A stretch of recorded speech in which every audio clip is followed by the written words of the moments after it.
The ex-president 2022, Rachel Reeves, promised to stand up for pensioners struggling to stay warm in winter. Yet her first move was to betray the trust of those who believed in her and voted for her. Her delivery now feels hollow. What a disappointing deception. Of autoregressive transformers is literally nuts. I absolutely adore them. When I reached out to shake her hand, it was purple and freezing cold. Already back then, she was afraid to put the heating on, struggling to get by on the small pension that she had built up through a lifetime of work.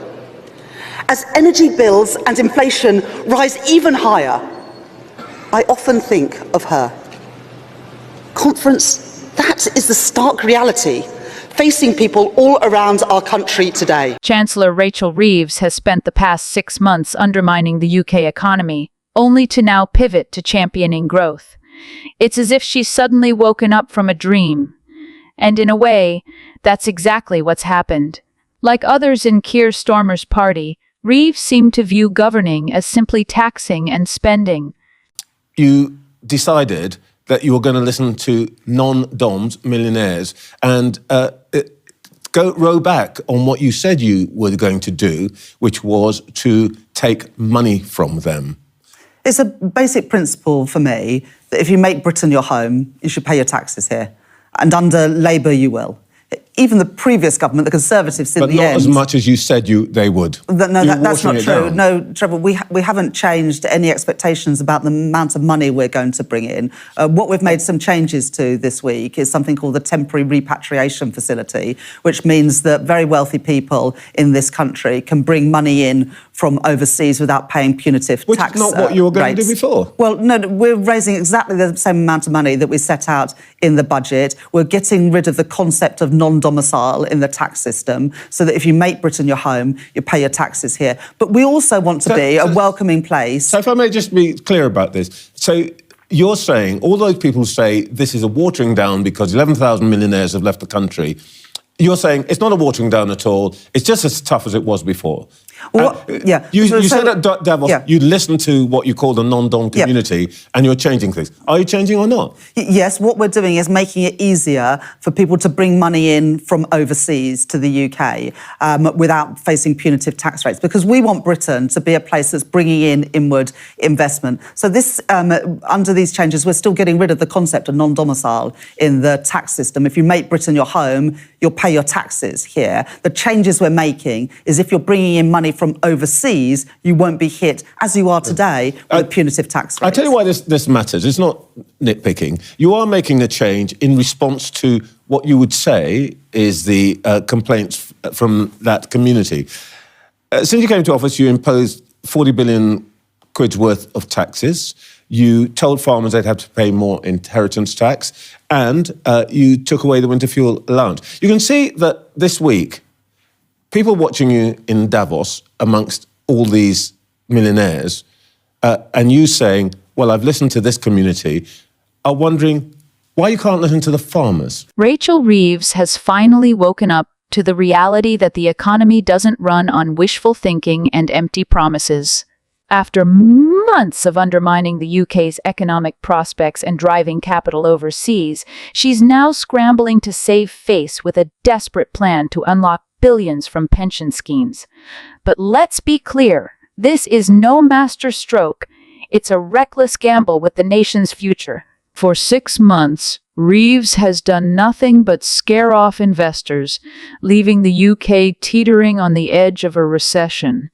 Now, in a panic, she's dusting off an old idea she hopes will raise tens of billions to invest in infrastructure and growth. But here's the kicker.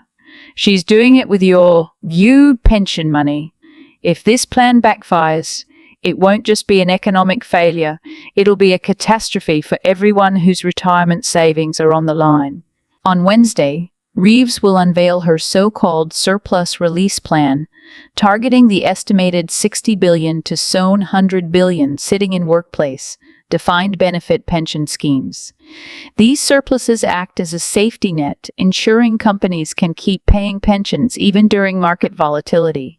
But Reeves desperate to fund her growth narrative, wants to yank that money out of low-risk bonds and funnel it into British businesses and infrastructure projects. This isn't just a bold move. It's a dangerous one. Pension schemes aren't piggy banks for politicians to raid when they run out of ideas. The money is there to secure people's futures, not to bail out a flailing economy driven into trouble by the very policies Reeves has championed.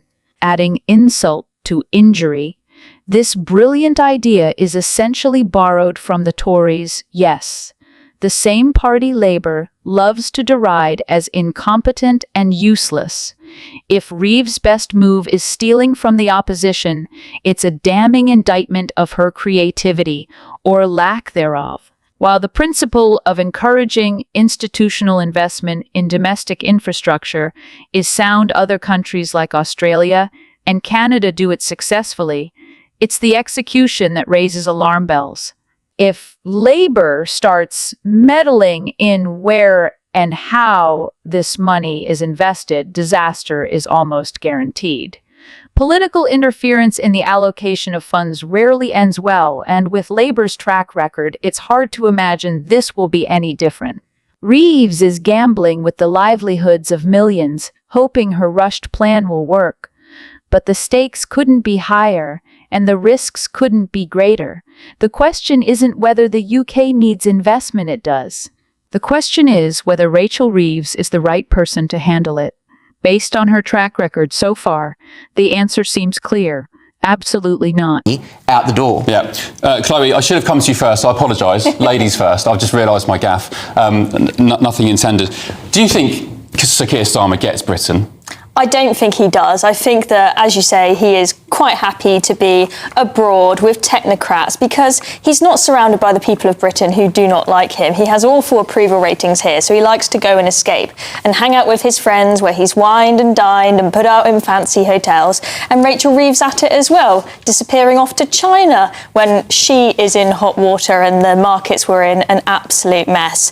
And I think this idea of doing this trade deal with the EU, this is not a customs union. It potentially might be beneficial, but I don't think that they quite understand when you've got a cabinet full of Remainers why we left the EU. We wanted to get away from all of the technocrats. It's not democratic, but they love hanging out with them. They want to go to the WEF. They want to be in Davos rather than here in Britain. Chloe, the British public don't agree with you. You look at the polling evidence, there's been a reversal. There's now a steady indicators from the polls, 56 to 44 in favour of rejoining the EU. Now, that's not the government's position. The government respects the results of the referendum, but rightly argues we need a better relationship with Europe. We need a closer working relationship with Europe. And I think this proposal that's come from the EU about us joining the Pan-Euro-Mediterranean Convention, which gives us tariff-free access to European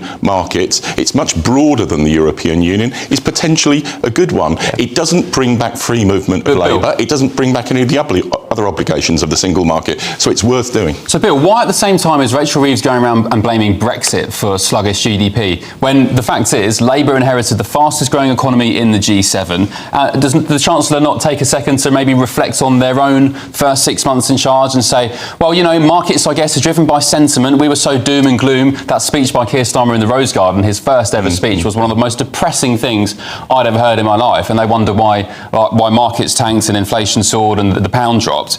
Does Rachel Reeves not ever self-reflect and think, well, maybe it's my massive tax rises, maybe it's the splurging in public sector pay rises that is damaging growth? I think you've got to separate the issues. Brexit has been damaging to the UK economy. You know, there's a whole range of forecasters.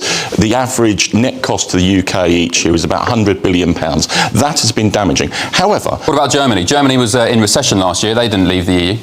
No, of course, the indicators go up and down. But look, I will acknowledge this. I think the tone from Rachel Reeves and Keir Starmer immediately after the general election was too negative. The persistent misunderstanding of economic growth as a government-driven initiative rather than a dynamic driven by the private sector underscores the flawed thinking dominating Westminster.